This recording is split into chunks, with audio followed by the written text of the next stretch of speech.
ကျွန်တော်ဥယျာဉ်သေးသေးလေးထဲမှာဗာအသီးအရွက်တွေသီးပွင့်နေလဲကျွန်တော်လိုက်ပြပါမယ်ရွှေပြုံသီးပစ္စည်းလေးကိုစပြီးကြွားလိုက်မယ်ပြားထိုးရင်အသီးတွေပုတ်ကုန်ပါဆိုလို့တစ်ခွက်ပြပြီးတော့ကြွဝဲအုပ်ထားတာပါဖယုံသီးသေးသေးလေးပဲကြွားနေတယ်မထင်လိုက်ပါနဲ့ဒီမှာအကြီးလဲသီးနေသေးတယ်အညွန့်တွေဝင်နေတဲ့ကွန်မိုးချင်းနှစ်ပင်ကလည်းကျွန်တော်ခူးရတော့မယ်သူ့ဘေးမှာကစူးပုတ်ပင်မြင်းတဲ့အတိုင်းပဲဗျာအညွန့်လေးတွေဝေစားနေပြန်ရောဒါကမိုးရင်းဆိုစိုက်เสียမလို့ပဲပေါက်လာတတ်တဲ့ကစုံဥပင်တွေပါအရင်နှစ်ကကျွန်တော်မတူးမိပဲနဲ့ကြံတဲ့ဥတွေကမိုးရင်းဆိုပြန်ပေါက်လာတာမလို့စိုက်เสียကိုမလို့တာနောက်ရက်မှာကစုံဥလည်းကျွန်တော်စိုက်ပြပါအောင်မယ်သူ့ဝေးမှာတောထားနေတာဖယုံခင်းဖြစ်ပါတယ်ကျွန်တော်လည်းမရှင်းနိုင်တော့မြက်တွေရောအကုန်ရှုပ်နေကြတာဖယုံပွင့်လေးတွေကခူးပေးရသေးတယ်အမေကချမောင်ရွက်ချင်နဲ့ကိုထက်ချက်မယ်ပြောလို့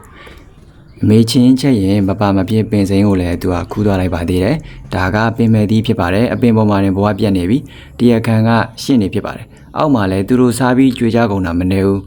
အနီသီးအဝါသီးနှမျိုးလုံးကျွန်တော်ကတစ်ပင်ပေါ်တင်ပြီးတော့စိုက်လိုက်တာသူတို့အကြိုက်ဖြစ်နေရော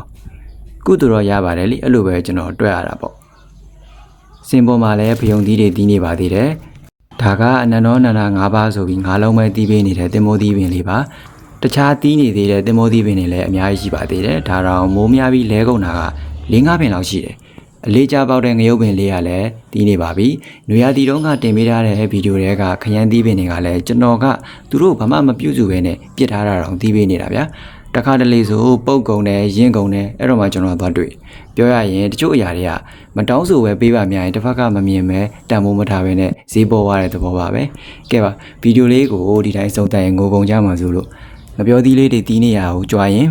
အဆုံးသတ်လိုက်ပါတယ်။အဆုံးထိကြည့်ပြီးလို့လည်းကျေးဇူးတင်ပါတယ်။